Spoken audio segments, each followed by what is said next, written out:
Alright, and hey there, Prox Gaming Crew, and welcome back to another episode of the Pokemon Violet Let's Play. So if you guys missed out during the last episode, we actually managed to reach out over here to a place known as the Zero Lab, and but before we're actually going to do all that, we actually had to go and head in through all these different type of stations to go disable out this type of lock that's going on here within the Zero Lab. And then also too, during our time with us descending all the way down here into the little cave area, that kind of looks a little bit kind of like the Skyrim type of world that happens a little bit later on within that game. And we actually managed to go and talk on over to Turo, and he did say that apparently when we actually do go and head on into the Zero Lab, is that apparently things are going to get a little bit more crazier than for what before. So you just have to be prepared and be ready for anything that literally starts to basically start to head our way for our time out here within this episode. But for right now, we're just going to go and press on this button here, and let's go and finally open up the Zero Lab once and for all. Now, also too, right on after this video, guys, once Pokemon Violet is going to be done for today,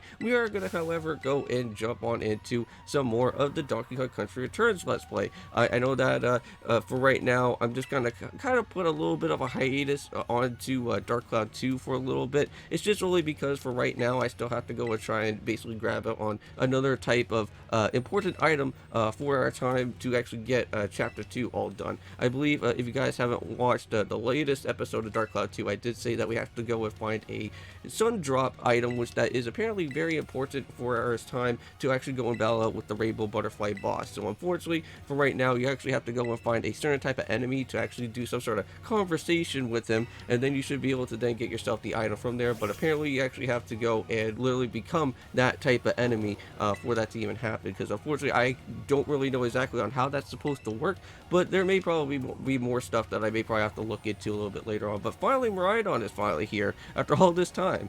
I know that Miraidon kind of like disappeared from us for quite a while, but it's finally awesome that we actually get to see Miraidon out here. Now, also too, just want to let you guys know that here during our time for this episode in particular, I am actually going and doing something new with my game capture card. If you guys do remember, I did say that I was always using my HD PVR2 for this Let's Play. Well, I think starting from right now, I'm actually doing a little bit of a test practice run. Wow, we actually got ourselves another Miraidon out here. Now, this could be a little bit terrifying because we may be actually having to go and battle out with this guy.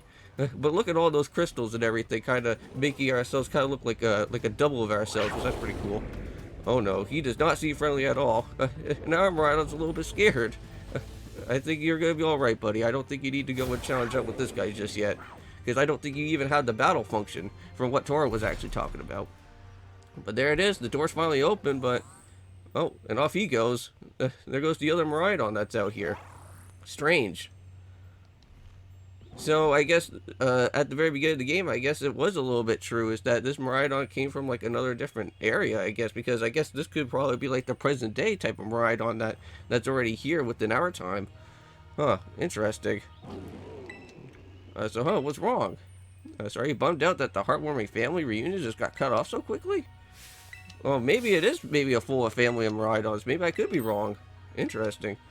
So just like Miraidon, poor thing's terrified. I guess that the other one isn't exactly its pal. But yeah, if you guys don't know, I am actually using a brand new capture card known as the Aces Tough capture card. I actually used this capture card before during my time of me actually playing some Super Smash Bros. Ultimate on the channel for my birthday. And I know that I was having a little bit of some issues here and there. I know that there was a few hiccups with my Aces Tough capture card because for some reason it just did not want to play properly at all. Wow, what the heck? Is that a new Pokemon out here? No, that's like a Hariyama type of transformation type of Pokemon that I don't think I've ever met before. Huh, I wonder if we have to go on battle with that Pokemon or something. Oh man, well, here it is. We may probably be going into a battle right now. Jeez, there's a lot of these guys out here. It's pretty obvious that they're not here to go and roll out a friendly welcome mat. Yeah, that is true. There's no way that we can go and handle this many. And don't tell me that they're all future Pokemon. We got a little disaster on our hands here. Yeah, Miraidon can feel it too. So look at that fellow's ready to bail. Then I guess it's my turn. I've been waiting. Alright, so come on, Prox. Let's do this together. Alright. Well, let's go and try this out. I'm a little bit terrified with these brand new Hariyama transformations, if that's what's going on. Got ourselves with Iron Treads. Okay. Well, that shouldn't be too bad. We got ourselves with the right Pokemon for the job, because we can just go and just for a flamethrower and hopefully just knock them out pretty fast. Let's go do it. We do have the Charcoal on. But look at that. Not even a problem at all. And I think I probably found out the issue for why my Aces capture card hasn't been working out all that too well, and that is because that every time whenever I plug it in, is that it kept on always shutting off. But I believe I went and actually updated the firmware, and I think that's what needs to happen. So if you ever have like your own type of Aces tough capture card, kind of like what I have here, it's like a little mini guy that I think I probably showed a picture off to you guys, I think before on my Twitter account, but basically from there I think everything should at least now be working fine. Just let me know in the comments if anything has ever changed around out here, but I am also watching it from my own perspective, so it seems like everything's okay for me for right now. Now this Hariyama in particular, I don't know, can we use a flamethrower against these guys? Are this super effective? Oh well, there's Baby Doll Eyes, so thank you to Penny out here for the Iron Hands for that to lower his attack there. Okay, so it seems like it doesn't really do as much. Seismic Toss, is that going to do anything? It doesn't really do much either. Well, it could be like a fighting type, right? So we could probably just go use Fly to try and see how that works. There you go. So Umbreon is like the perfect type of Pokemon out here for this battle, because at least the good thing is that with this Hariyama type of Pokemon that's here, at least we don't really have to... Ooh, well maybe not. Maybe I spoke too soon. Wow, nice. The defense dropped, so maybe this could probably help out a little bit, even though I don't have a Shark Beak or anything. Wow, that still doesn't do as much. Well, here comes out a Psychic. Is that going to do anything? Okay, that was actually super effective. So he does actually have that part type of flying, or part type of fighting with him. So it does actually kind of, well, that was actually a little bit helpful from the Umbreon right there. There we go. So at least the good thing is that Fireball didn't get himself knocked out. Oh, and there he goes, and Rhydon actually screamed his way to make sure that the other Pokemon don't try to battle us, so that's pretty nice. Just like before, back in like episode 2, when we actually had to go and help out with Rhydon against with the Houndoom situation that was going on. The level 40 Houndoom, which that was pretty scary. But at least the crowd's been thinned out for now. I guess it's up to deal with the, well, from what's left. Oh no, there's the Hydreigon form out here, so I believe this is what, Dark Steel? So I think I do have a fighting type, so we may probably have to switch out around out in this. Yeah, we would actually have to do this right now, because Fireball, well, I don't know. If it is Dark Steel, I could probably still go for maybe another Flamethrower out here. Let me see, is this going to work? Or do I have to switch out to another Mon? Okay, so it actually doesn't do too much. It is going to go for Knock Off, which again, that's not going to really do much. Okay, so that is working. Alright, let's go and switch out into Mysterio then. I think Babblestiff is going to literally like take care of the job anyways, so I don't really have to really worry about changing into Mysterio, but I'll just do it for the time being for right now. So let's go and bring out Mysterio out here. Ouch. Okay, that wasn't too much damage, but we're good. And there we go. Iron Jigulus is out of here. What a weird name, man. I have to say, some of these type of futuristic Pokemon have some of the most like weirdest names out here. Now I know that there's supposed to be one. I think we're supposed to be meeting up with some sort of Volcarona type of form at some point. It says we are playing this within the future aspect of this game. We are going to be seeing a Volcarona new form out here. So Prox, you go and take your partner there and go and take care of business. All right. Well, I got it. Well, glad that you see that you got some faith in us at last. Babblestiff, can't wait to battle you there. Well, Babblestiff has been a great battler so far, I have to say. He even destroyed me, even on the first attempt with Arven. Well, for the, well, I want to say, not like first attempt within, like, battling Arven, like, at the very beginning, but actually having to go and face off with the full 6 team for the first time. That was a little bit scary. But, however, it seems like all of our team members are already fully healed up as it is. So let's go and finally head on into this part, and let's go and enter into it. Let's go and keep on following with that Rhydon, because I know that we kind of seen him enter throughout this place, right? But whoa, look at this. Oh, there's Turo. He's finally here. Human presence detected with the Zeros, within the Zero lab. Oh, man. So how does it go with Turo? It seems like he's like falling asleep, or he's been knocked out, or something's been going on. Well, hopefully he's doing okay. Maybe we should probably let Rhydon go and see if he can wake up. Deactivating sleep mode. What? Is he like a robot? Okay, well that's weird. Huh. Maybe during that computer glitch type of thing that was going on with the Zero Lab, maybe he was having some sort of malfunction. Maybe that's what happened out here. Oh, there's the Rhydon. the battle form. I think that's what it is supposed to be. But we haven't really seen the battle form yet on our side with our ride on. We only just getting just the vehicle form. But that one is far less tractable and far more aggressive than the one that you travel with. Yeah, and you know what? He's been a pretty cool pal so far. But I'm afraid that there's something for which I must apologize. I'm not the true Professor Turo. Well, that kind of seems about right, because, like, with him kind of shining that blue type of eyeball, like, going on, kind of him turning himself on, I don't think that is the true Toro himself. So what are you even talking about? I'm an artificial intelligence the professor created, imbued with his memories and knowledge. In short, I'm the AI-powered robot. The real professor passed away during the incident that destroyed Research Station number 4. Wow. Okay, so that's something more interesting about the lore that I didn't really know about.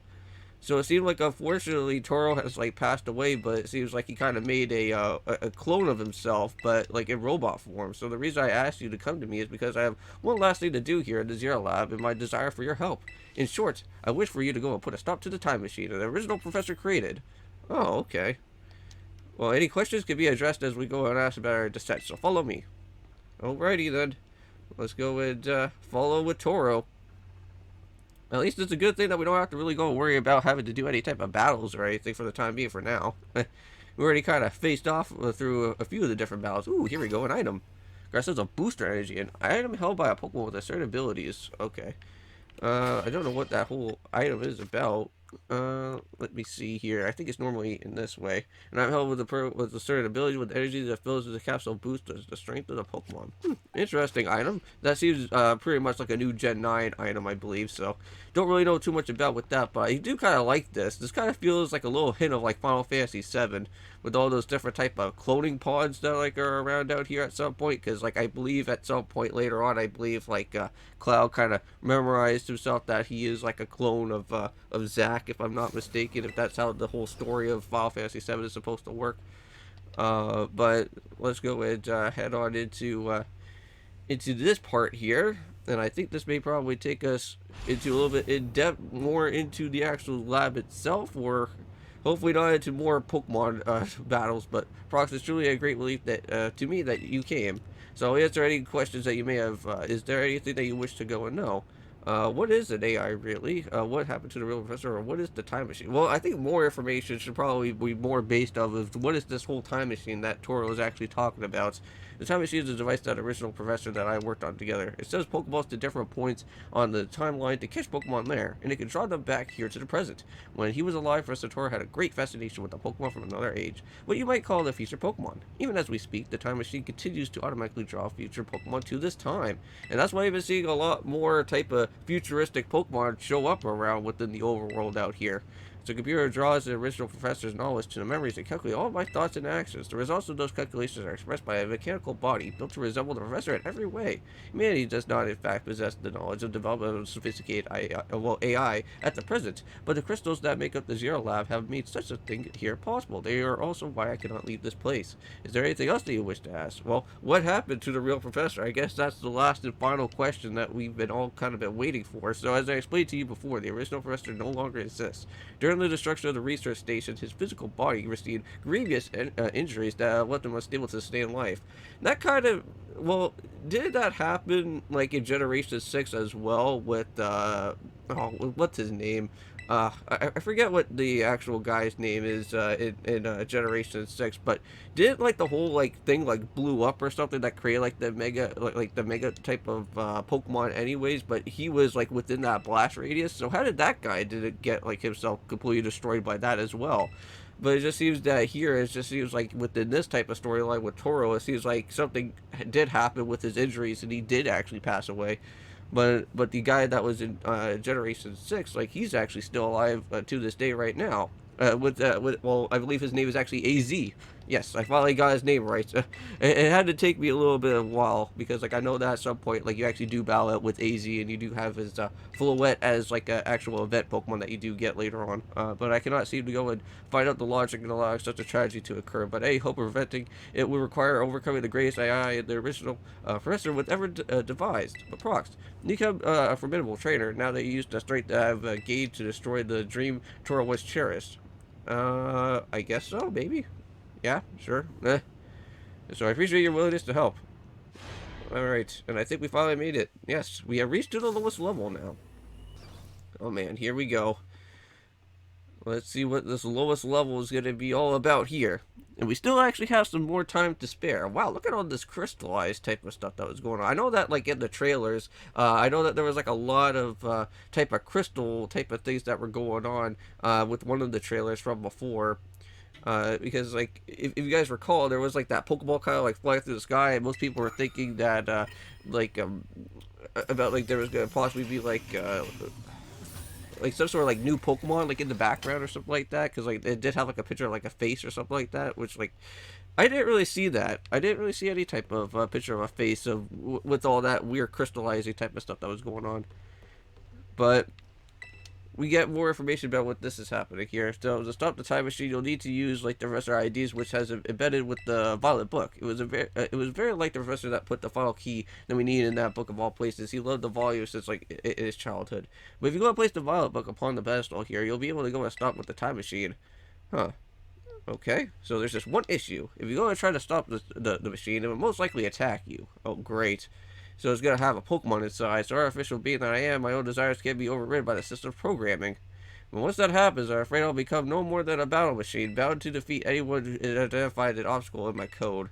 My battling abilities are peerless, and they are built to upon analysis of battles that carry out by the various champions of the Paldea region. Oh, great. I haven't seen the bond between you and your Pokemon, however, I believe that you can go and prevail. Well, once you have read yourself for this fight, please go and place the Violet book onto the pedestal. And I think probably with that being said in mind, guys, is that I think I will be going and ending off with this episode out here for today. In the next one, guys, I'll just get myself all prepared up, and then we can go, I guess, we'll basically go and battle out with Turo. I guess that's what's going to be happening out here. But I'll see you guys when we actually do go and head back into some more Underdog Cushion Returns. And I'll see you guys in the next one. And of course, peace.